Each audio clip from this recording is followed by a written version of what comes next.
Hey, how y'all doing, man? I'm back again with another episode of It Factor. As always, I'm your host, Jeremy. And today we have somebody special, man. Go ahead and introduce yourself.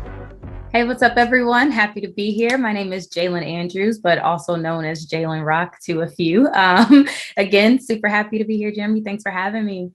Okay, man. So first off, man, how have you been through the trying times? Us still in the pandemic, the social justice issues and things of that nature. How have you been through all that?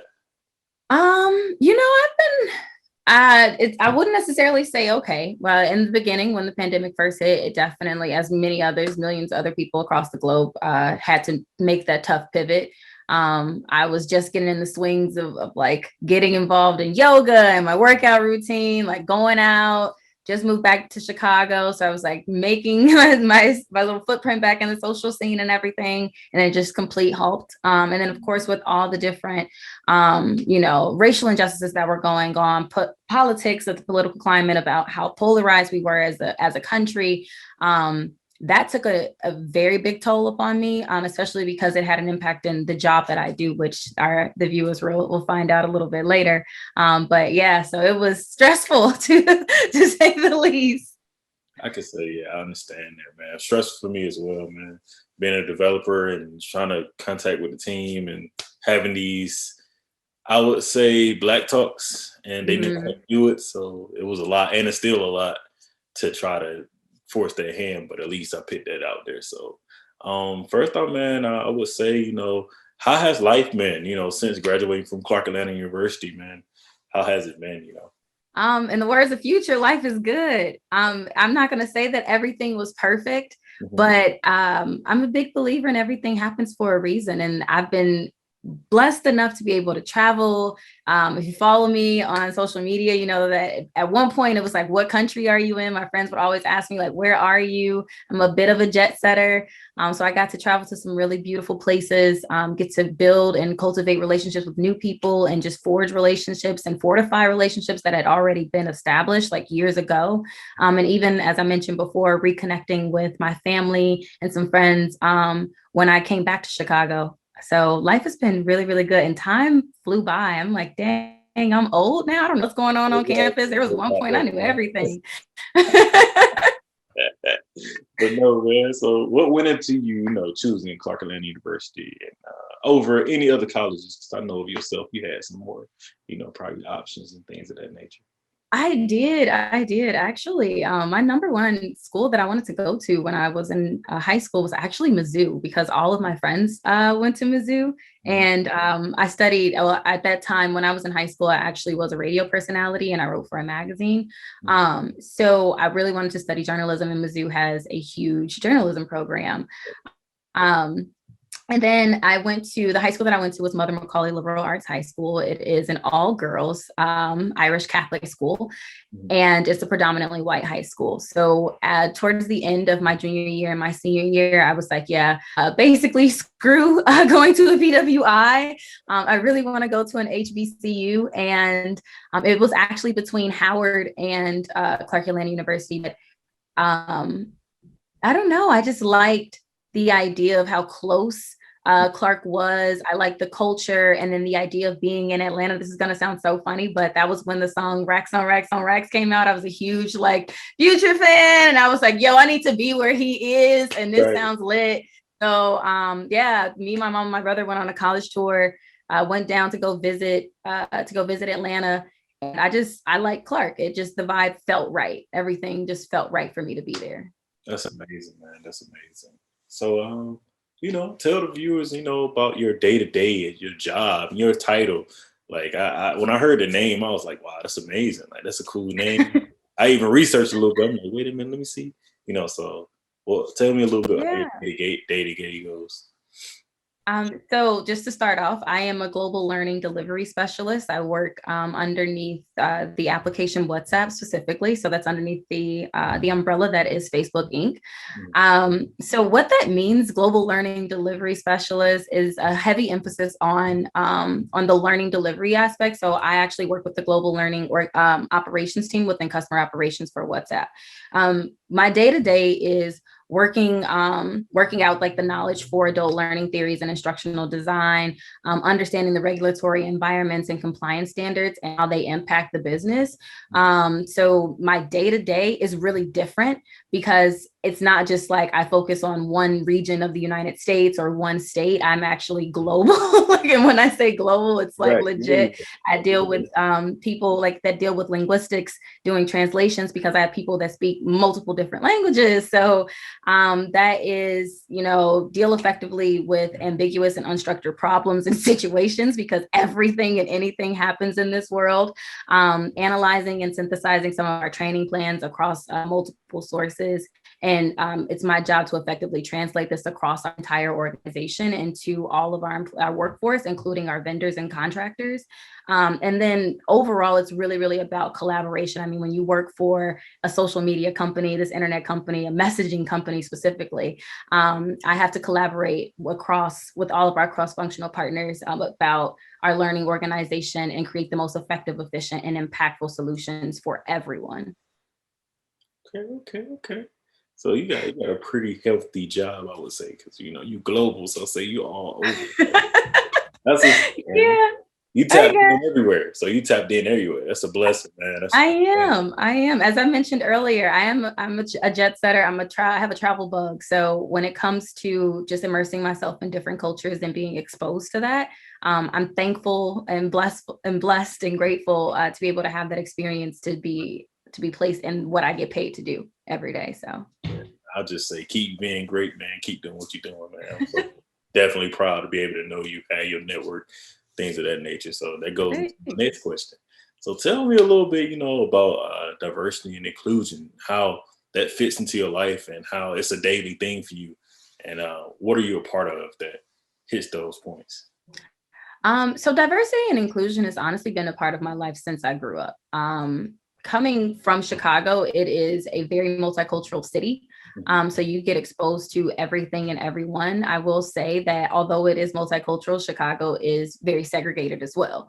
And it has it sounds weird. I got to be careful when I say like it has its pros and its cons to being segregated. By that, I don't mean like no Black people are allowed here. It's more so like you have your Chinatown, which is fully immersed in from the architecture to the, culinary experiences and just like all their different extracurriculars. It's very much Chinese. And then you have, like Little Italy in Chicago. So whenever you want to immerse yourself in a different culture, that's where you can go. So from that perspective, diversity and inclusion was always something diversity specifically was something that I always just wanted to be a part of, because it was like, why have so many of the same things when I can just be this mosaic and be a part of that? Also, what a lot of people don't know, my mom and her friends and I, we all became, we co-founded a nonprofit, a 501c3 nonprofit organization that was called Little Sis. So I did that when I was 12. And that was actually for young women between the ages of 13 to 21, for empowering young women within the Chicagoland area, focusing on just like exposing them to different patterns and just different opportunities, and having those tough conversations that some young girls just aren't fortunate enough to have, that comes about like with just becoming a woman, like from an anatomy standpoint, but then also like mentally, how do we handle our emotions? How do we combat some of our day-to-days as women? So there's that inclusivity part and diversity as well. And then just being involved in different organizations and just different initiatives while I was in undergrad. And so the real big thing, which I'm sure you're asking about like my corporate experience and diversity and inclusion. I started out at Oracle as soon as I graduated from ClarkAtlantaUniversity back in 2017. And I got really close with one of the recruiters. And as I was talking to him, I'm a very big person. My mom says that I have a really, it's getting fine tuned now, but I call out people on a lot of things. And sometimes it's not the nicest way to say it. But I'm really good for being like, yeah, you're doing this wrong, or this could be done completely better. So that was a conversation that I had with one of the recruiters was, we're trying to have this, presence where we, as in like the company, and like that, I talked to my friend who was the recruiter. I was talking about his different goals and what he was working towards and all of his ambitions and things. And he was like, we're trying to make footprints on HBCUs, but we can't do it. Like, it's hard to kind of get ourselves in there. And what I suggested was, the recruiting material or the collateral that you have and that you're showing to these kids or these students is not something that where they can picture themselves at. Like all of your recruiting material has nothing but a bunch of white people there. Why do you think that showing up at a school at an HBCU and telling these Black kids like, yeah, picture yourself being here. That looks like some good out, like something gotta get out. Like nobody wants to do that. This could be you if you really want to do it. It's like, nah. Exactly. And so I told him that that's not the most attractive way to do it. And so when we started having those conversations about like, marketing material, how are we presenting ourselves? Like, how are we showcasing what the Black community does exist at this company? How are we showcasing this outside of our internal resource groups or employee resource groups?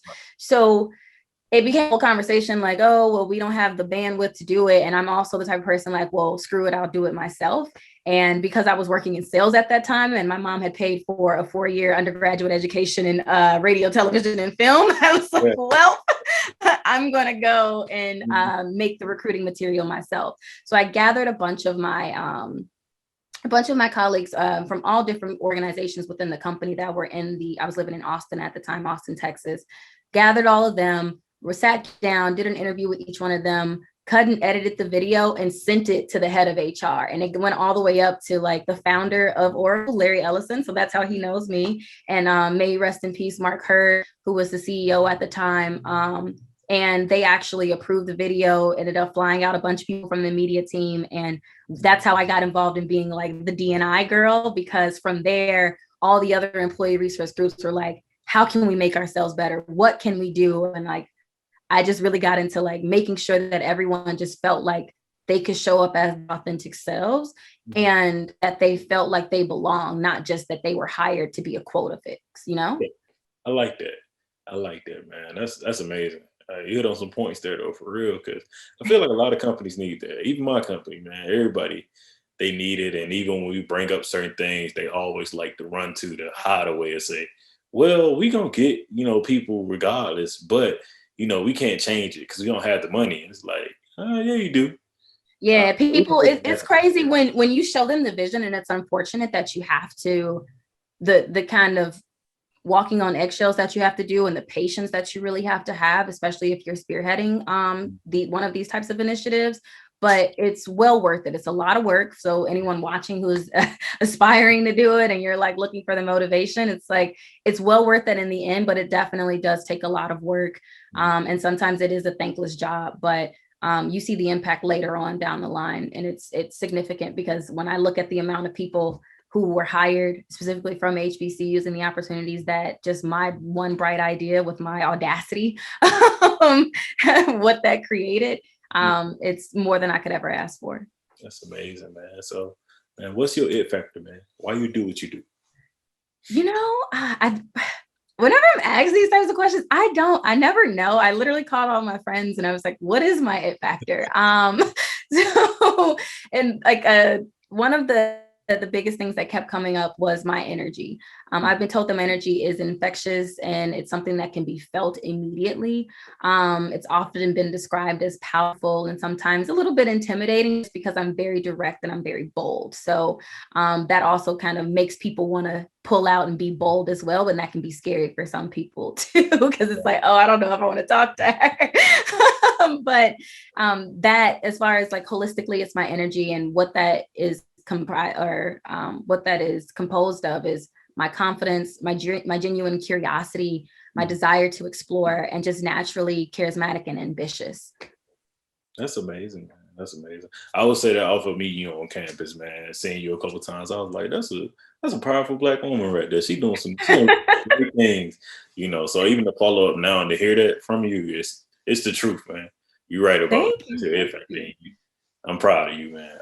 All I got to say right there. Thank you. Appreciate that. I always love that. It's important, about the brand and how you represent yourself up on campus. That was something that I had to really take into consideration. I didn't really take it seriously until like junior year of undergrad, because freshman and sophomore year. But it's nice to know that when you do walk around and how people see you and how you kind of like how things have played out later on down, what is it, like 4 or 5 years later now? Man, we old out here, but it's okay. Don't say that. We not old, we still young, man. You know, we make it through a pandemic, you know. But no, Okay. so no, man, tell me, you know, about Fem De La Creme, man, and how can my viewers and our, you know, how can people join it? You know, how Yes. they got to be in to be able to join Fem De La Creme. Yes.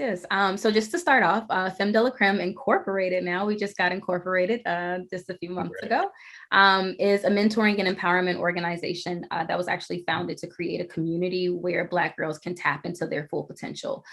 We have three main focuses we have three main focuses. Those are to educate our members on the importance of positive self-awareness. It's to inspire the members to design their own pathway to success. And then last but certainly not least, we want to mold our members into the next generation of female leaders. Fem De La Creme was actually created by another ClarkAtlantaUniversity alumna, who was also my best friend. Her name is Rihanna Smith. So Rihanna actually came up with this idea. She started it as an organization within ClarkAtlantaUniversity, and then she started expanding it. She brought me and a couple of our other really close girlfriends together, put together a board of directors, and now we're in incorporation, which is really great, and on the way to be officially a 501c3 nonprofit organization. So in order to support or even to join, first things first, you can either go and follow us on Instagram at She's So Fem. That's FEM, so SHESSOFEM, or you can go on femdelacreme.org, and on there it'll take you right to where you need to be to either donate to us, because we love the funds. It is something that is independently funded, and you can also sign up to either be a mentor or you can be a member and become a mentee. And also, we do have free events. Well, actually, one that's coming up on the 28th of March. But then we have about two each month, one for professional and then the other for personal. We like to have fun, have social events, but also we have some really, really hard hitter women that come on and speak to us as well. Our last speakers was a recruiter from Facebook to talk about how to secure the bag and how to interview prep and set up your LinkedIn, and also the director of communications or strategic communications who worked at at Sony Music. So we have some really heavy hitters that are women that come in and speak to us too. So if you want to come and speak, lead a session, join the organization, just check us out on Instagram. You can follow us on Instagram, or you can go ahead and hit us up and email us directly from using the website. Again, femdelacreme.org. I like how you just casually just dropped it. Like, yeah, we an incorporation now. Da, da, da, da, da. I'm like, yeah, we are. It's something exciting to be, because, when you got to go through the business, there are real things that you got to do. There's real paperwork and policies and procedures that you got to create and that you have to follow. So very, very proud of Rihanna, first and foremost, but then also the full board of directors and all of our supporters, all the girls and the women who have been a part of the organization since it began, and who are still with us to this day. That's amazing, man. So in that, man, what is one of your ultimate life goals? It used to be that I was in a position where I made enough money to fund my travel life and my somewhat bougie lifestyle. And then also to be able to provide opportunities for my family and my friends. But I do that now. So my ultimate life goal right now is in the works. It's in design, because I just don't know what else it is that I could, aside from materialistic things that I could acquire, that I could have, and more money, because I'm never going to turn away the coin.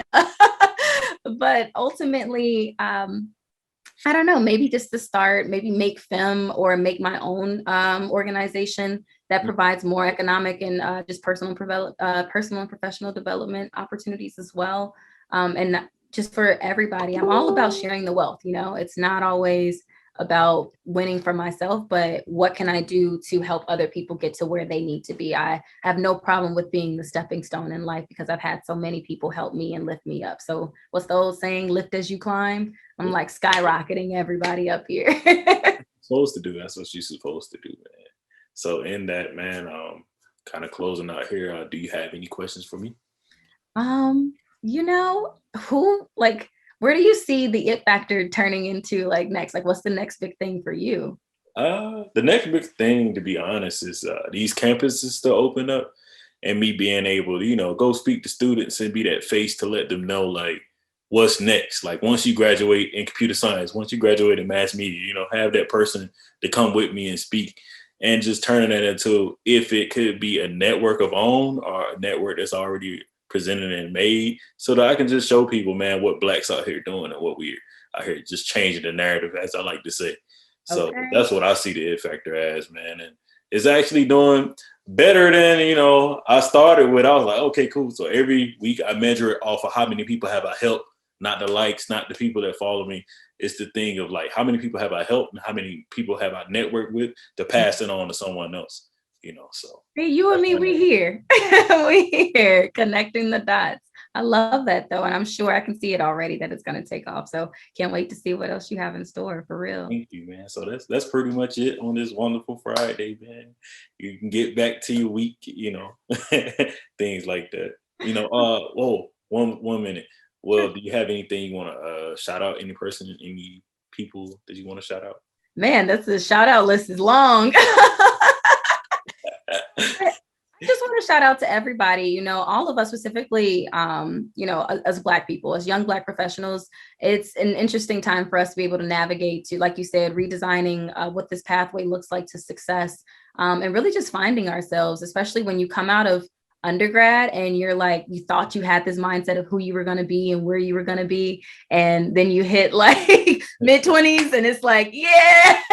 That wasn't me. I actually turned out a little better than I thought I was going to. And that's what it is. So I just want to say shout out to all of us for still being present for, whatever battles it is that we were dealing with, whether it's mentally, physically, emotionally, financially, because that's also very real. Whatever it is that we're all dealing with, we're still here. We're still standing, still fighting. So shout out to everyone, give yourselves a pat on the back for making it, standing still, and just being present and showing up.